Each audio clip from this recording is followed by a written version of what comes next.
Welcome, everyone. Tonight we are here for 420 Spiritual Living, and I'm just your host, Joan of Angels, and so happy to see all of you. And welcome to all of you for being here with us tonight. And it is 420, 720, 1020, wherever you may be. So come on in. This show is all about today self-care, how to take care of yourself, how to incorporate cannabis into your daily lifestyle. In a few minutes, I'm going to bring on my very special friend. But first, I want to tell you and take us a little bit into feeling why we're here and the energy of that. So as I'm welcoming all of you to drop in with us, to take a deep breath in, to center, because in essence, that is what 420 is all about. 420 is that moment of taking that deep breath, of breathing, of whether you're with friends, you could chill. If you're by yourself, you can meditate and just have a moment of peace. So we'll start right now and go from there. So taking a deep breath in, everyone, and letting it all out. Good. And again, taking a deep breath in. And letting it all out. Mother, Father, God, we are so grateful to be here with our friends, with our tribe, with those who are asking to step into the consciousness of cannabis, the consciousness of the spirit guides, the consciousness of awareness, of growth, of unlimited possibilities. We ask that our guides and our angels, our departed loved ones be with us, the spirit of the cannabis plants be with us, and our spiritual team as we really just step into letting go of anything that doesn't serve us, anything this life, past life, future lives, and we just really get to be here in the here and now. And with that in mind, I want to introduce myself. If you are new to the show, I'm Joan of Angels, also Dr. Joan Hangarter, chiropractor, and you can find me at Joan of Angels. If you're new to my YouTube channel, please like, subscribe, and share with your people so we can kind of spread these messages around the world, messages of consciousness and of growth. So there you have it. And so we're going to be talking today about self-care. And that is so in alignment with my work as a chiropractor, because as a chiropractor, my job was to have people, teach people, and to treat them in a way that got their body, their immune system, all those systems in your body to work well together. And that was the whole point of wellness care, is how do you turn on your body's own natural healing? And that is why I'm always constantly talking about the miracles of cannabis, because cannabis turns on your own body's natural healing.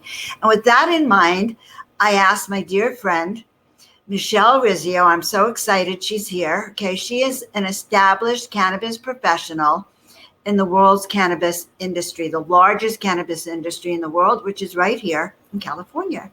She dived into the medicinal value of cannabis well over a decade ago. And with training in Northern California, Michelle learned about the relationship between plants and the human body for healing, for sustenance, and for life, okay? And this led her to the real-life practice of applying cannabis to replace the opiate prescriptions her wheelchair-bound father had been taking for nearly 2 decades.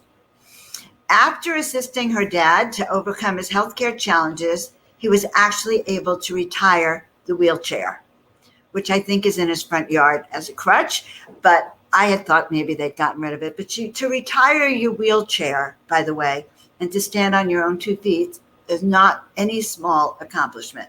Together, after that, they owned and operated cultivation hydroponic shop for 3 years in her hometown, which is my hometown. And in 2018, she entered California's new Prop 64 recreational market and built the footprint of Henry's Original in the Coachella Valley and in Inland Empire. Literally, she became a star in the field. She is now an account manager for Herbal Solutions, which is the largest cannabis distribution company worldwide. So her portfolio includes more than 25 top brands across the cannabis category. So I am so happy to introduce you all to my dear friend, and she is one of my besties. All right, guys, this is Michelle. Hi. Rizzio, goddess and cannabis expert. And I'm just so happy you're here. What a wonderful introduction. Thank you so much. I brought some cans. These are one of my favorite ways to actually consume cannabis because these days I don't quite smoke as much as I used to because I'm always behind the wheel. But these are cans. They're infused with cannabis, and it's my favorite flavor, the blood orange cardamom. And it has 4 milligrams of CBD and 2 milligrams of THC. So shall we? Shall we? Okay. Oh my God. Okay. This is great. And I just want everyone to understand cardamom is an herb that's for healing, right? It is. So you pop this part first. Oh God, all these my biggest nightmare is having to do this. Oh, look, she says, hi, Michelle. Take a peek at the screen. Hi. There you go. A little tricky, but I managed to do it with my claws on. Oh my God. Okay. This is not for the fearless, guys. And I do understand that cannabis is now created. Oh, okay. So just so you know, she saved me from embarrassing myself. Cheers. All right, so Michelle, thank you so much for being here. And of course. Isn't that good? Oh, God. And being a part of our Cannabis 420 spiritual living, incorporating cannabis lifestyle. So tell us, your introduction actually said a lot about you. Yeah, sure did. But how did your relationship with cannabis actually first start? So I guess my very first time smoking cannabis was when I was 16 years old. I was invited to one of my dear friends' birthday parties, and there was what they call like Reggie weed being rolled up with what stems. Is Reggie? And Reggie is like regular weed. It's nothing special. It's got stems. It's brown. It has seeds in it, and we smoked a really awfully rolled joint, and I immediately had a head change and unfortunately had a horrible panic attack. And when my mom picked me and my friends up, I was immediately caught and then grounded for 2.5 weeks, and I missed Halloween because of it, which was completely horrible. But then I ended up meeting a guy. I was going to do his dreads, and he had the most beautiful purple nugs. I was going to maintain his dreads for him. And he smoked me out that stuff, and suddenly my back didn't hurt. And so I was recently diagnosed when I was like 16 years old with degenerative disc disease. And they had me on somas, and they had me on, I don't know, whatever they give you, like for muscle relaxing. Mm-hmm. Very difficult to stay awake in high school. And so when I smoked that beautiful purple nug, I suddenly felt nothing for like a month. And I was like, wait, why am I not in pain for a month? So from there, every month I ended up smoking a little bit of cannabis, and it would maintain my pain tolerance. And then I moved to San Francisco, and up there at the time, it was the 215 market, the traditional market as they call it. And okay, can you stop? 215 market, is that the medical marijuana market? Yep, that was the medical marijuana market. Okay. Yep, that was when it came in 1996 to 2008. 18 was when that was established in California. And so, I ended up being able to have the opportunity to sit in on a lot of really great lectures, a lot of really great symposiums, both hosted by my school as well as hosted by the various different cannabis spaces in San Francisco. And then I met a really awesome deadhead woman, and she just kind of taught me the way. And so then I became a daily cannabis smoker. Okay. Got it. So you started off recreation. Let me see if I get this. You really started It was definitely out medical. Oh, so you would say, pain. So you would actually not go out to smoke weed, except that like really using it for your back. Until I was like in my early 20s, then it started becoming like, oh, I can actually use this to like, stimulate creativity and like help me like get my homework done and, help me enjoy my nature walks a little better, depending on what strain I'm smoking. So then I was like, wow, it's not just like you smoke one joint and all of them take care of everything. There's differences to this plant. Okay, so this is good. So this is kind of what led you into. And guys, can you share this out with your friends? Like, subscribe, and share. Michelle is a treasure. And so send it out to all your wannabe smokers, your parents even, right? Because she saved her dad's life. And we're going to talk about that literally too. So please share us out with everyone. All right. So you started, it's so rare you find a young person at 16. Well, that's not true. I was going to say it's so rare that you find a young person starting it on the medical aspect of it. A lot of people were smoking for fun, for sure. Yeah. But right now, since it's become legalized, actually, more and more young people are using cannabis for seizures and pain and other serious conditions. Yeah, the microdose is very popular right now. Well, tell us about microdosing then with cannabis. So microdosing is something that I was introduced to probably right before I became pregnant with my son in 2013. And prior to that, I was like a huge macro doser. Like me and my homegirl would smoke every day, multiple joints a day, like just the most ridiculous size joints you could get from the dispensary. Like I was eating like the 1,000 milligram edibles. It was stupid, but okay, it was stupid. It was a macro dose. It was a macro dose that I was taking, and I was very, very, very high when I lived in San Francisco constantly, which was great. It was exciting and fun. But then, obviously, like things started changing in my life. I was entering my junior year of college. I was going to University of San Francisco at the time. The coursework started getting more rigorous. I was getting into those 400 level classes, like getting closer to getting my degree. And I had to start understanding microdosing and not smoking a whole ounce in 3 days, but actually like making, an eighth like last a day, and then working even lower to getting myself to just smoking like at the beginning of the day and at the end of the day. And then after having my son, I really understood the power of the microdose and taking tolerance breaks and being able to really incorporate cannabis in smaller portions and still being able to get the same results that I needed initially for my body and for my my mindset. This is really actually important. Okay, so you learned how to take a large recreational dose that was kind of causing, it was interfere. I can imagine it would interfere with motherhood for sure, and a few other things. So you managed to learn how to microdose that.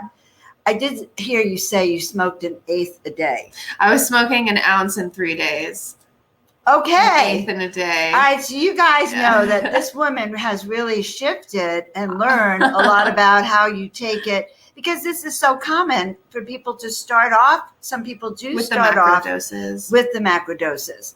So tell us, let's jump around a little bit. Sure. I want to go to your dad.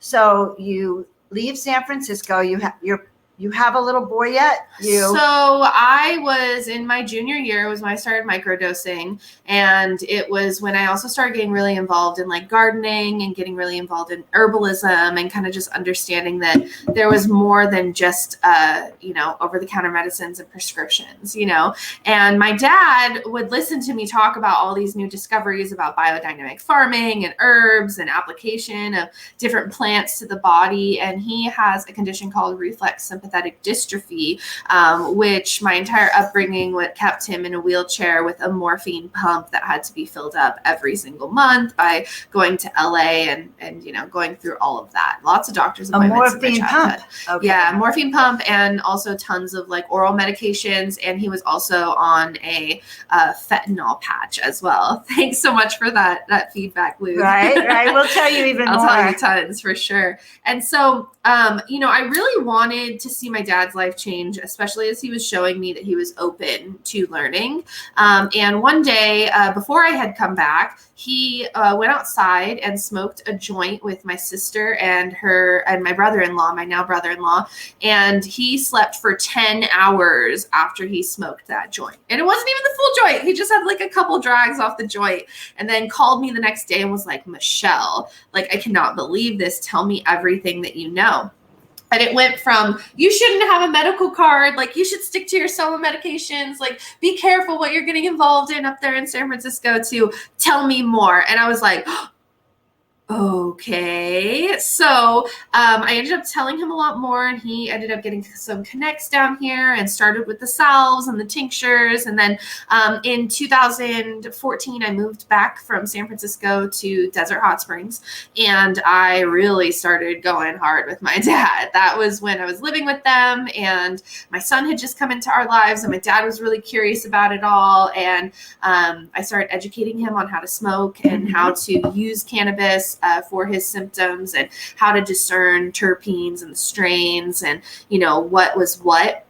And then also we started growing flower as well. And so he was able to have his own supply of flower and the leaves to juice, which then created cold pressed THCA juice, which was really helpful for his inflammation and for his pain. And so with him. Okay, stop. I want you to go slow for a second. Yeah. So you got that, guys. This is juicing with raw cannabis. Yeah. Also for pain. Yeah.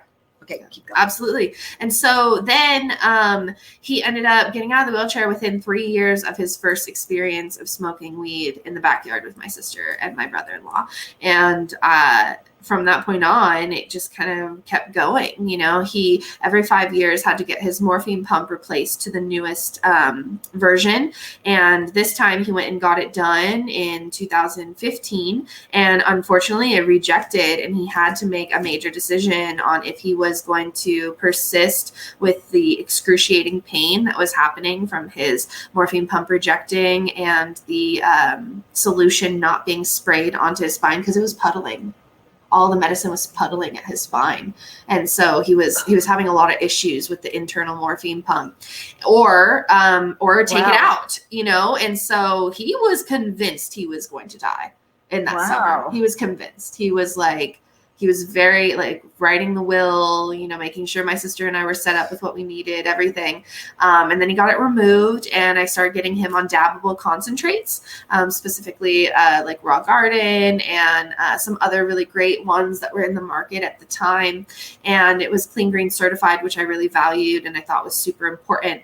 And also was able to get stuff for him from the traditional market as well, from friends who were able to blow their own wax and blow their own butters and stuff like that. Like, I really know exactly what she means by blow. Yeah, well, yeah, it's a whole process of turning the weed into the concentrate. Okay, and good. So then he ended up getting through the summer of that morphine pump rejecting and ultimately coming out of his body. And I'm happy to report that here we are in 2021. And last spring, in April 2020, he finally weaned himself off the fentanyl patch. So it was the wheelchair, the morphine pump, the over-the-counter medications, and then finally the fentanyl patch in 2020. So it was about a 5-6 year process to fully get to where he is now, where he's hiking and he's going out in his Jeep. And my son has no idea what having his grandpa in a wheelchair looks like. Wow, you grew up for 20, you said your dad was in a wheelchair for 20 years. Yeah, my whole upbringing for 18 years, just about, he was in the wheelchair. So it really transformed everything.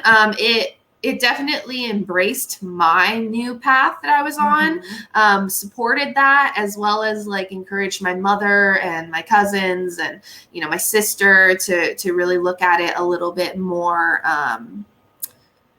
I I guess, without the taboo, I suppose, is the best way to put it. So interesting. Okay, so I mean, a few things come up for me.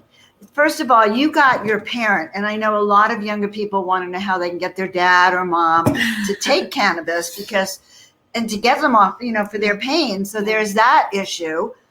And then I'm hearing that you're saying it took 5 years. Yeah, it's a process. So this is so important because I have a girlfriend whose back went out and she, tried cannabis and it didn't. And she's supposedly, a cannabis expert, and she couldn't get it to relieve. I see. Opiates are pretty strong. So how do you actually manage to wean someone from that? Sure. Well, so that's a really great question. First is you need them to be on board, right? Like my dad tried the joint before I told him to smoke the joint. Yeah. Okay. So it's like he was leave it laying around. Yeah, totally. So that was that part. And then also he was accepting that my sister and I were, engaging in cannabis use. Mm-hmm. And then it's about really understanding the endocannabinoid system. My favorite thing ever about cannabis. So the endocannabinoid system is a system that lives in, I believe it is the adrenals. Gosh, I might be wrong, but it lives inside of your body.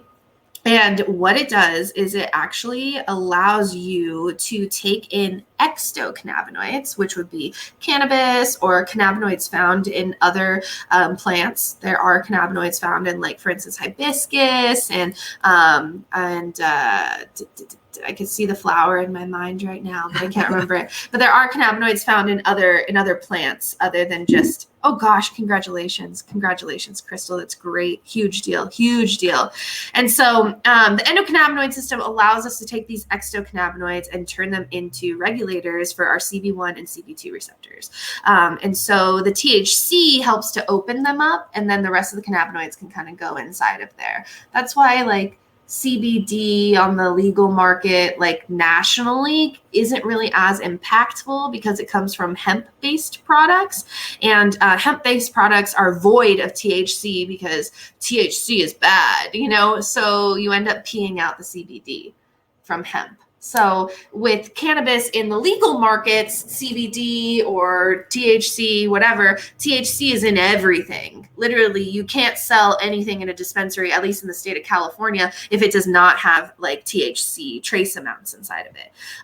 So what that does is it opens up the CB1 and CB2 receptors, kind of like cuticles that kind of open like blinds, to be able to receive all those cannabinoids and anthocyanins and terpenoids to be able to really help regulate the body. I have a lot of resources that I can share with Joan so she can share with all of you guys so you can learn a little bit more about this super complex system that honestly I think is starting to get a little bit more buzzworthiness these days than it has in the past. And so it takes a long time for your endocannabinoid system to become regulated, partially because unfortunately at this time as Americans, there is literally no cannabinoids coming in through our diet anymore. Once prohibition happened over 100 years ago, they stopped feeding our livestock hemp.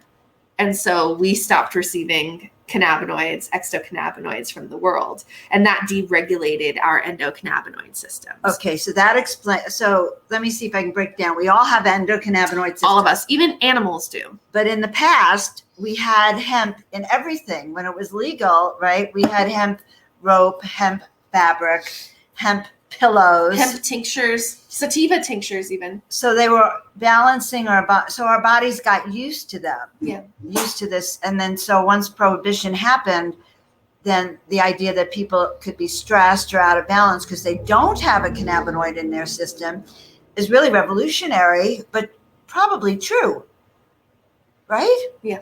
Definitely. And so being able to put exocannabinoids into the body is really important over time to regulate the system and help with pain, help with autoimmune issues, help with really anything that you're imbalanced from. I don't want to make any like huge, great, insane scientific claims here, but this is just my anecdotal experience and what I've experienced, not just with my father, but myself and many friends, and as well as thousands of people in the cannabis market in California over the last 3 years that I've been able to engage with, interact with, educate, and ultimately sell to. So tell us a little bit, and I have been watching Michelle, guys, since I moved here in 2015.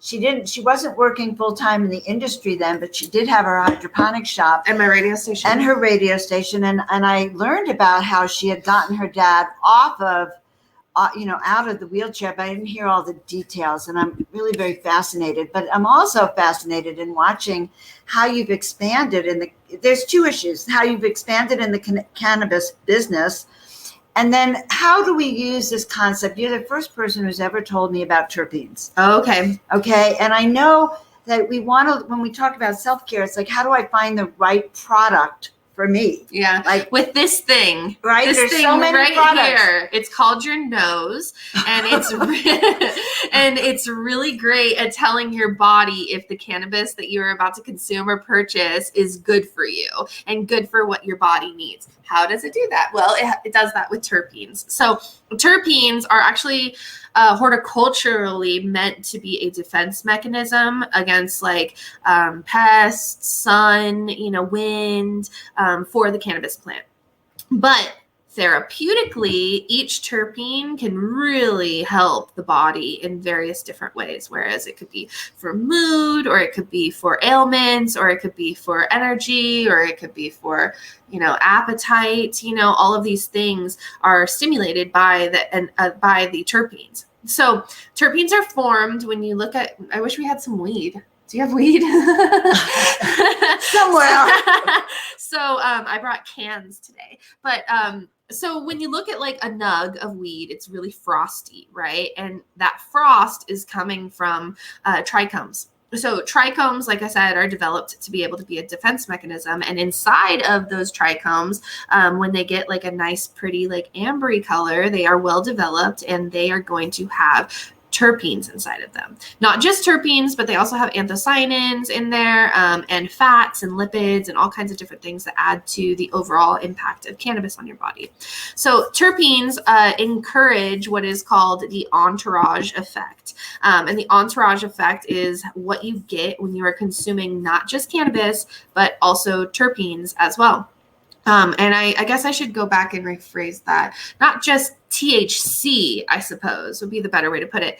You're not just consuming THC, you're also consuming based on terpenes. So right now in the cannabis market, and I think nationwide, there is a huge rush to the top with THC percentage. It is ludicrous to me. Oh. It's ludicrous to all my colleagues. It's ludicrous to all my old school heads that I've smoked with.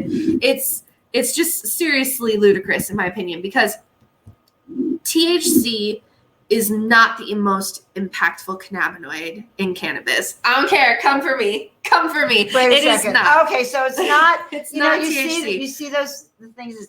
It has 23%. Or I had a boyfriend. 34%. Right, and he said he'd only get the high. His thing is, I'll go in the dispensary and ask for the highest percentage THC. Give it to me. We hear it every day, and as a saleswoman, I see it every single day.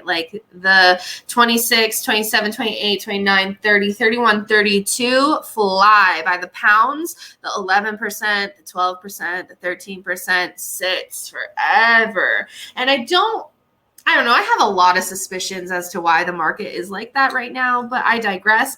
Either way, you should not be shopping for cannabis for THC percentage. You are robbing yourself of experiencing the true power of cannabis by doing so, and you are saturating your brain and your endocannabinoid system with a lot of THC, which actually can make you super sick.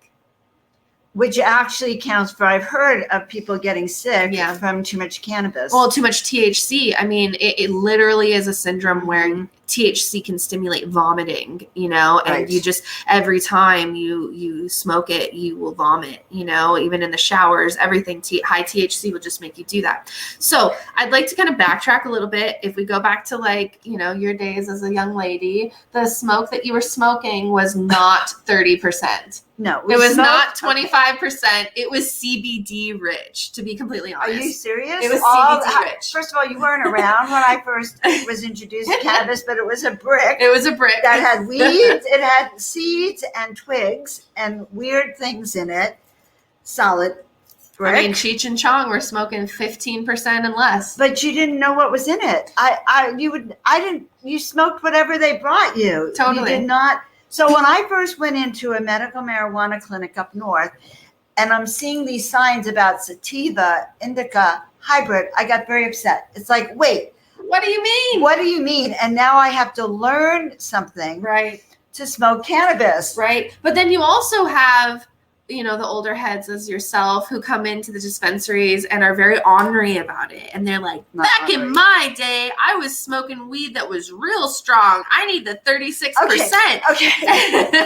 And it's like, it was not 36% back then. It was CBD It was CBD rich. And 15%. And less. Okay. So, but it was new to our system. Of course. We were starved for Absolutely. the cannabinoids. Absolutely. And it was like, it was weed.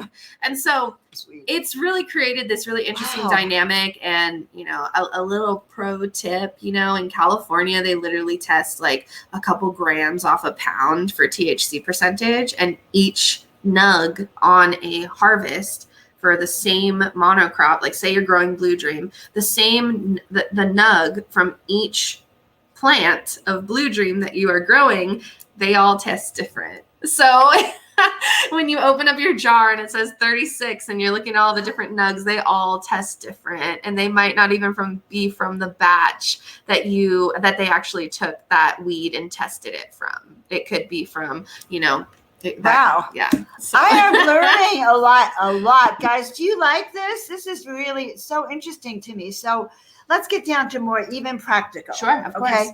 So because so many people that I've interviewed and talked to, many of them have had weird reactions with cannabis. They're used to using it recreational, and now we're proposing. So I want to get down to several categories. Sure. So say you're using cannabis for stress and anxiety. I know that if you're using either too high in the THC, then you're going to have a breakdown and a meltdown. So how does this relate to knowing what to take and this thing of terpenes? Right. So once again, going back to your nose. So when you smell cannabis that smells like lemons or it smells like oranges, typically that's going to be an anxiety-inducing strain. Oh, it'll make you anxious? It'll make you anxious. It really encourages energy. It really encourages movement. It really encourages fast-pacedness when they smell like that.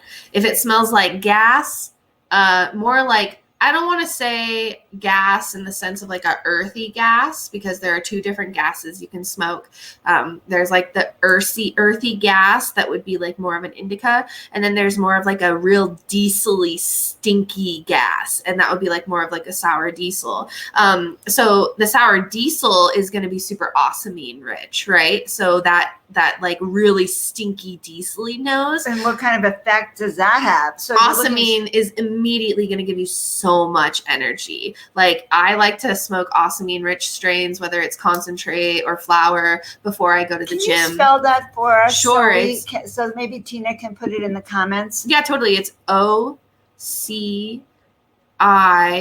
I'm pretty sure. Awesome. Spell it one more time so she can get it. Here, let me type it. Okay. I think I got to type it before I say it. Awesomine. Okay, and this is a terpene also, right? There you go. Thank you, guys. This is a terpene. I think I added another N in there, but use your imagination then. Awesomine, and then limonene, that's the other one. Those are going to be really up, right? Like really, really up, really anxiety producing. You're going to want to turn to those, like if you need to stay up late or you're about to do art. Like, remember I used to always tell you, like, you really want to take the limonene strains, I thought limonene was for when you go out and you're social. You could do that too. You can get social with it for sure. A night out would be great with some limonene. But if you're looking for pain relief and you're looking for something that's anti-anxiety, you're going to want to go sometimes for like cannabis that smells like bread. Or that's going to be terpenoline, or you want to go for something that's going to be more like earthy and musty, which is going to be myrcene. And those are found more in like indica dominant strains. And those ones will help with pain, as well as they will help with, kind of impacting THC percentage up a little bit more. The stuff I'm smoking now has my ass glued to the chair. Well, you're probably smoking something with with myrcene in it. You are not going anywhere, my friend. Except enjoying the show today. Yeah, and so terpenes, there's a lot of content out there for you guys to be able to dig into beyond just rewatching this. I really love Green Flower Media. They have a lot of really great talks and lectures about the endocannabinoid system, about terpenes. And then also, at least in the cannabis market in California, there are some brands that are starting to sell their flower based off their terpene profiles. So another little pro insider is that in the state of California, the Bureau of Cannabis Control requires all growers to test their flower for their terpene percentages. So every single cultivator in California knows what their terpene percentages are for their cannabis plant.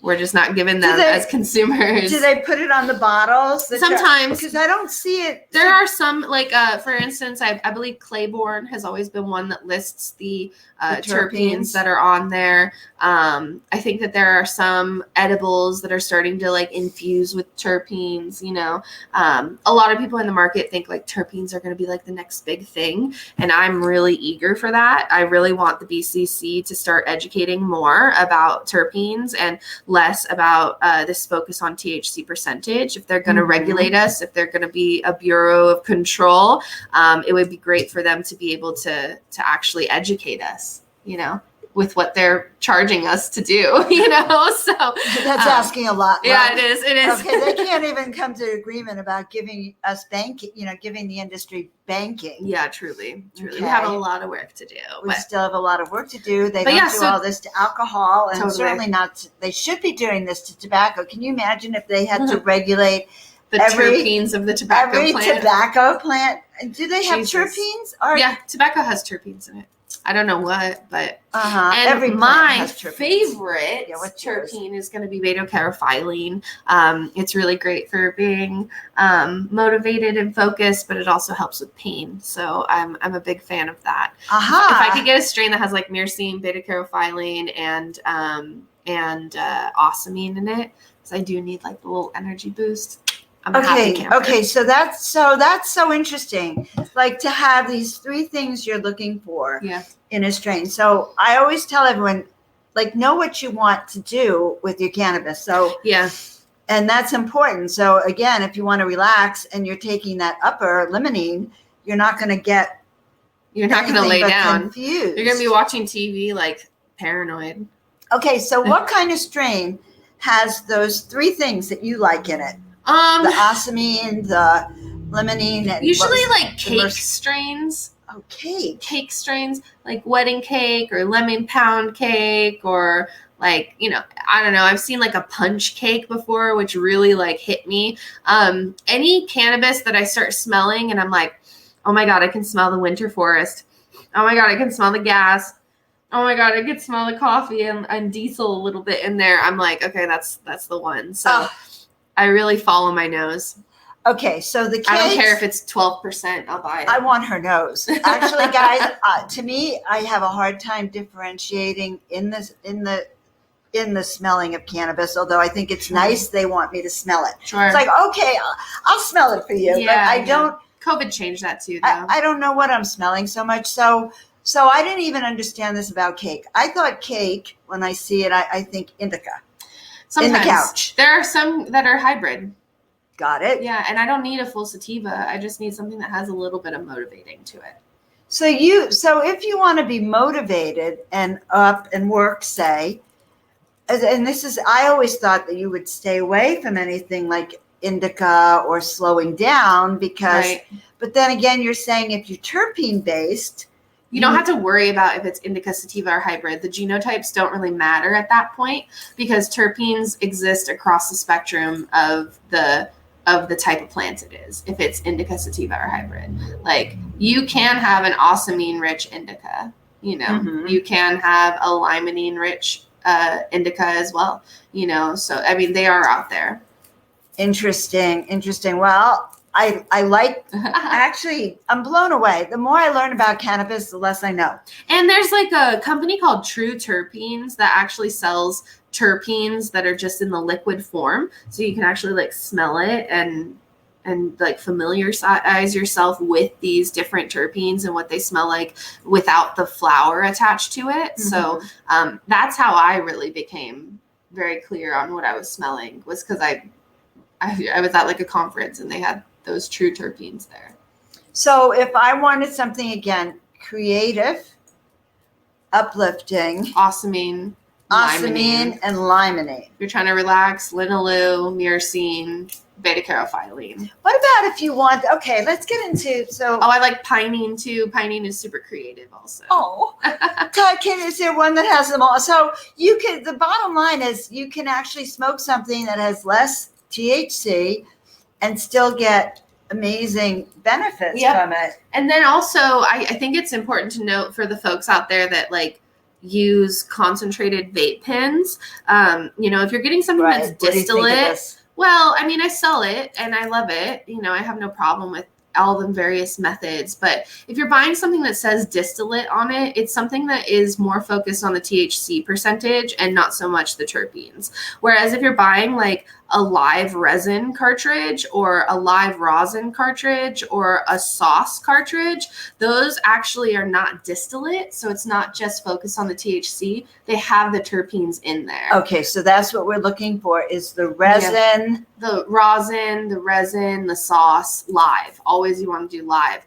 I'm not really that big of a fan of the cured resin cartridges. I don't think they have the same effect, but I don't know, because whenever I go into cartridges, I end up losing them all. Yeah, that's a thing. But some people aren't that way, And I end up losing them all, and then I think, well, maybe I'm not supposed to have them. Okay. All right. Smell, taste, and THC level, and that's getting that the THC level should be at it's the least important. Yeah, the smell is going to be the highest of importance, and how it hits your body when you smell it. I think you should be teaching classes in the smell, hun. Yeah, I think so. So now just tell us about how your brand, the company that you work for now, and all the different kinds of things you're seeing in cannabis. Sure. So as you said in my intro, I came into the Coachella Valley's Prop 215 market, Prop 64 market in 2018, right as it came on. Which is recreational. I started in June. It was regulated and enforced July 1st. So wow, that's when you started Henry's? Yeah, and so I came in with an organic flower company that was one brand, had like maybe 12 items on their menu at any time. And now here we are like 3 years later, and I work for the largest distribution company in California and worldwide, because California, I just learned, has the largest cannabis industry in the world. And I didn't know that. I wasn't aware either, but I guess 800 shops in California. Wow. Yeah, that's a lot. It's a lot. 800 dispensaries. It's a lot. And so now I am an account manager for a distribution company. My focus is on sales, driving sales, sell through, and communication between the retailer and my brands that I carry.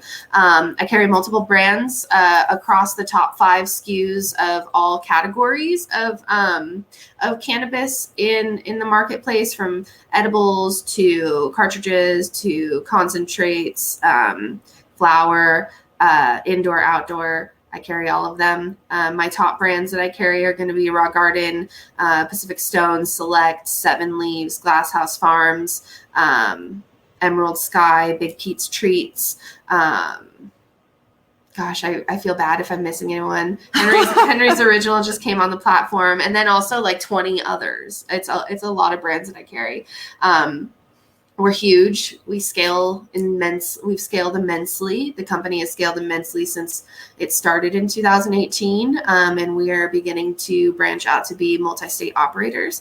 And we are gearing up for whenever national happens to be the national distributor.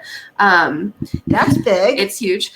That's big. It's huge. And so when I started with the company, I was managing 97 accounts, and then now my territory has been trimmed down, and I now just manage the Coachella Valley area, and I manage about 57 accounts now. Still a huge number. All here in the Coachella Valley. That's 57 dispensaries. Yep, in Coachella Valley, Needles, and Blythe is where I serve my territory. The company's huge. I love it. I love the fast-pacedness of it, as well as I love being able to have my ear into the mouths, I guess, of my brands, because I get to hear what all of their strengths are, what their weaknesses are, what they are looking to do, what they're looking to create. And really, from what I've gathered from this experience of being in the above-ground market over the last 3 years is that it's extremely volatile. It's extremely taxed. It's extremely uneducated as to what the plant actually is. We're getting there, though. I'm really proud of the work we've done in 3 years.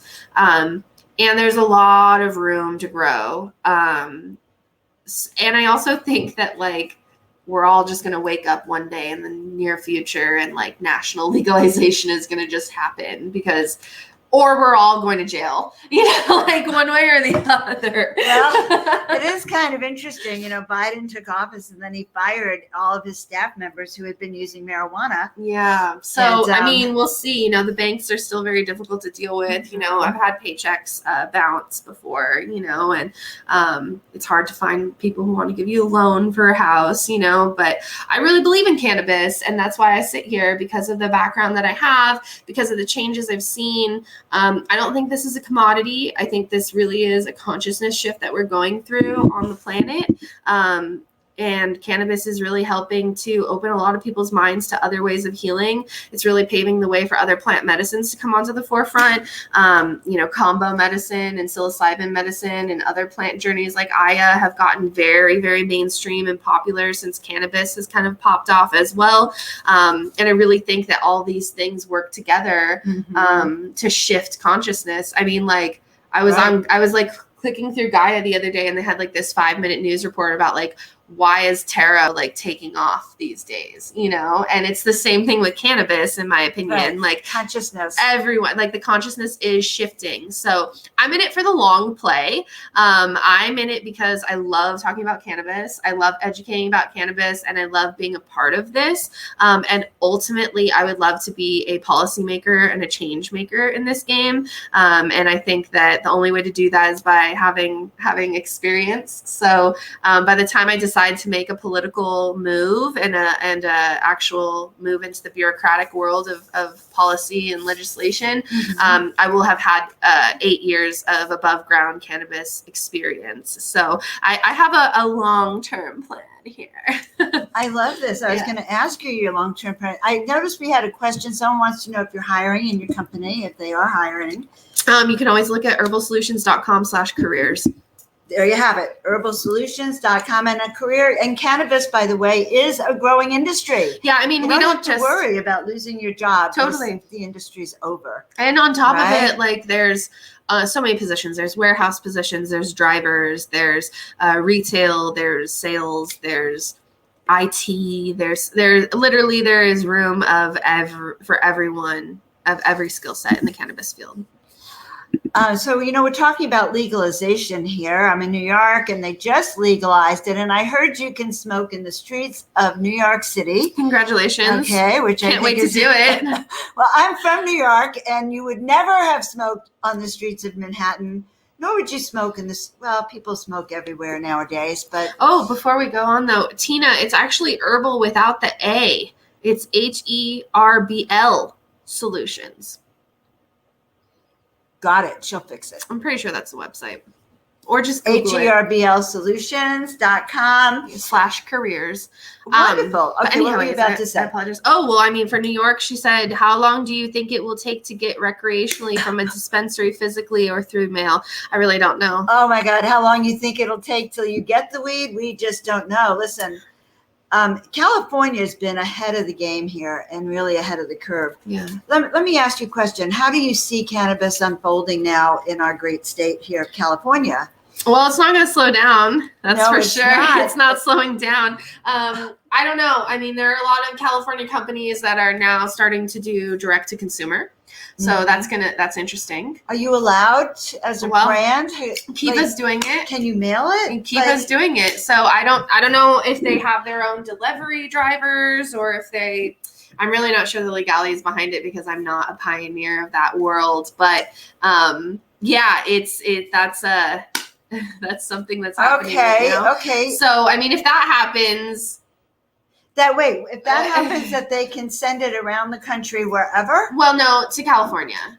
Okay. Yeah, California. to just the markets that they're in right now, for sure. So that's what Kiva's doing right now. They sell like the espresso beans and the blueberries and the gummies and stuff. And so they are selling direct to consumer, which to me, I'm like, whoa, what happens to the dispensaries then if you're sending direct to consumer, But I mean, I don't know. We just hit we're just about to hit 3 years on July 1st. So I really don't know what the future looks like for us. But I'm in it for national distribution and I'm in it for international distribution. I want to sell to London. Oh, I'm going to go with you to London. I want to sell Cali weed to London. That's what I want to do. So you would want to represent your brands and be the rep over international distributor. That'd be so fun. So guys, this is huge. Like what she's projecting as to her career goals would mean, international distribution of cannabis. It's already happening in Israel and Spain. Mexico just came online as well. Uruguay came online. There are international players. They don't got that Cali flower. They don't know. Now, when I was younger, growing up, we wanted Mexican weed, but it's not like California weed. California marijuana is some of the best. Hey, Kelly. Right? Everyone is really loving. Guys, do you like Michelle? Are you loving? Do you have any questions for her? Any last minute questions for her? We want to answer them. So I want to mention this, the thing about Mexico legalizing cannabis, okay? Because Mexico had illegal cannabis all these years, the drug cartels have been able to literally run Mexico. And I know 10 years ago, Mexico was talking about decriminalizing marijuana, and the United States kind of freaked out about it because of our fake drug war, which has been going on for centuries. I think, but the fact is that cannabis came to Mexico in the 1400s. I mean, it was in every part of their culture. And I was looking this up today. The Mexican revolutionary song La Cucaracha was all about their soldiers smoking cannabis as they went to war. The roaches. Cucarachas. Oh, roach. Yeah, okay. They were talking about no. Oh. Roaches. La cucaracha. Oh, okay. So now I've really embarrassed myself and learned a lot. But here's what it says. It caught on with both peasants and the higher classes in Mexico. And the iconic anthem of the Mexican Revolution is La Cucaracha. And I didn't think about it as being a roach. I thought it was a cockroach. Yeah. But they were still talking about roaches because the whole song apparently is about the peasant army getting high as they went through the desert. So funny. But the whole point of that is that cannabis was very much a part of their culture. And the culture worldwide, even part of our culture, you're looking at me, like our body, mind, and soul was infused with using this consciousness, health enhancing plant. Yeah, truly. It's been here alongside our evolution. It has, but it seems to me like for a long time, you mentioned that more people are into tarot and oracle cards. In fact, I think they're growing as you can make money on tarot cards too, like you can on cannabis. I do. No, I guess I do too. But the truth is that it's indicative of people wanting to know more. So what I love about cannabis and the reason I have started this show is that I feel that when you take the time, you can use it for advanced meditation. You can use it for advanced consciousness enhancing. Yeah. You can use it to... That's what I did in San Francisco. That macro dose. that macro dose. Yeah. So you're not going to get the enhanced consciousness on the microdose. Or it might take you many years of microdosing to. I don't know though. Maybe you could sit down and meditate as someone new to cannabis with microdoses and feel the expansion and the openness. But I just had a different experience.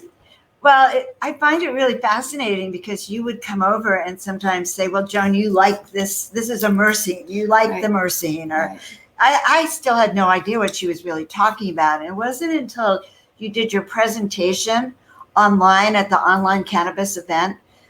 You remember that? Yes. Yeah. And you did a fantastic job.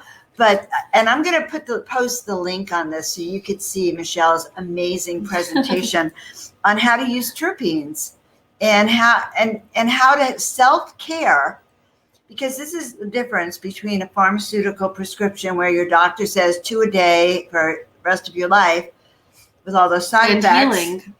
Yeah. When you can take this, but you have to learn what your body, I think that's the whole point of self-care. You actually have to talk to your body. Oh, my favorite tool is the Relief app. So it's RELEAF, and it is in the App Store, and you can actually track your cannabis usage, whether you smoke from a bong, a pipe, a joint. You can track your puffs, and by doing so, you can understand how it affects you. Because honestly, that app, you log in who you bought it from, where you bought it from, what it was, like what grower it was, what brand, and you can get to know yourself and your smoking habits a little bit better. So that's kind of like how. So my sister used to tell me to get a journal. Yeah, the gold leaf journals too. So so in other words, the way to self-care is to record. Yep, record and reflect. Take baths with cannabis bath bombs and a joint and cannabis drinks at the same time. You heard it from Michelle. I'm a luxurious Taurus. I can't help it. And then also ask questions. And if you can't find the answers, Google it. Figure it out. Go to Greenleaf or Green Flower Media. Listen, immerse yourself, because it's not like I just smoked a joint and suddenly all this knowledge just infused into my body. It's been a lot of reading and a lot of absorbing and a lot of education to get me to the space where I can even touch upon the small surface of the iceberg. There's a lot more to this. Every time I think I learn something, I realize I know almost nothing. And you had so many truths in this that I'm going to go back and listen to it. Oh, thank you. I love No, you didn't. I think people really learned a lot from you. And I'm so appreciative that you dropped in. And, here's another way to take cannabis, okay? 30 calories. Orange, but yes, and it's only 30 calories, but it has 2 milligrams of THC and 4 milligrams of CBD rather. And most likely to confuse. That's what it says here. Least likely to forget. Least likely to forget. I'm not even sure. I find that confusing. I'm a big fan of these. All right. So there's many ways you can take cannabis. Here's our dear friend Samuel. Good information. And Samuel's also, kind of asking what the cannabis industry. But we can discuss that next time. Is there anything else you want everyone to know about you? The industry. Gosh, I don't know. I'll be smoking weed until the day I'm died. Okay, guys, this is my dear friend Michelle Rizzio. Okay, she is a child of the cannabis plant. She learned how. I think you started that you used it first medically and discovered that it helped your pain. And that you were able to get through college and actually graduate. So you figured out how to use this. And then I love your family. Yeah, thank you. And just to know that your dad has never had to go back to that morphine It's drip. exciting. So guys, you probably, if you think about it, between your parents, between other people in the community, I see Michelle rocks. I want you to actually start to think about family members that could, especially your seniors, that could use cannabis, because it's criminal for them to be taking over-the-counter drugs. Okay, those hurt your system. They shorten your lifespan. If her father was addicted to opiates, she didn't have a father a full-fledged father growing up. He was in a wheelchair. If cannabis had been available 20 years before, you would have had your dad. Absolutely. You would have had your dad your whole life. So there's a new trend coming and an awareness that, heck, we can be in charge of our own consciousness, our own health.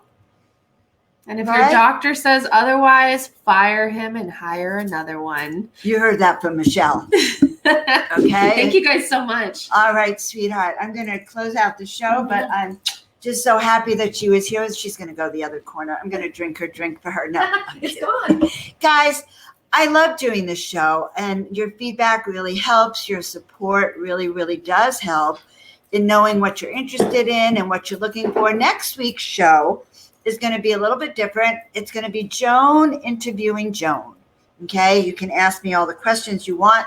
We're going to be talking about the spirituality of cannabis. I'm going to be doing readings for some of you online. I'm going to show you how you can step into expanding your awareness with using cannabis, how you can use this opening of consciousness to understand more of who you are, why you're here, your purpose and your mission, which is what I do this lifetime. My work is all about teaching people how to step into the miraculous and how to expand your own personal gifts, step into your mastery, and know who you are. And that is very, very beautiful. We did not talk today about cannabis and cancer treatment, but certainly appreciate your feedback, Kelly, and we will be talking about that over the next few months too. So guys, you can find me at joanofangels.com. You can find me on our YouTube channel. And again, I'm growing the YouTube channel. In the last month, I've increased by over 100 subscribers, thanks to all of you and your love. And they say the first 1,000 is a forever process. I would like to have it happen overnight. Thank you very much. We want to reach more people with our message of raising your consciousness, which is what plant medicine of all kinds is geared to. Heal your body and heal your soul. So I've really loved having my friends on the show the last few weeks. I can't wait to hear some of your feedback. Feel free to write to me or comment. And I adore all of you. All right, I'm going to take a deep breath in for myself. Ask Spirit if there's anything else I want to tell you. You rock, all of you, that you're joining me on this dive into spiritual living. I'm filled with gratitude. And that you're all becoming friends now. And here's a dear friend of mine. I haven't seen her in a long time. And just good to see you all. So have a blessed and beautiful week. We will see you all next week. Thank you so much. Don't forget to share it out, like and subscribe, and have the most blessed week ever.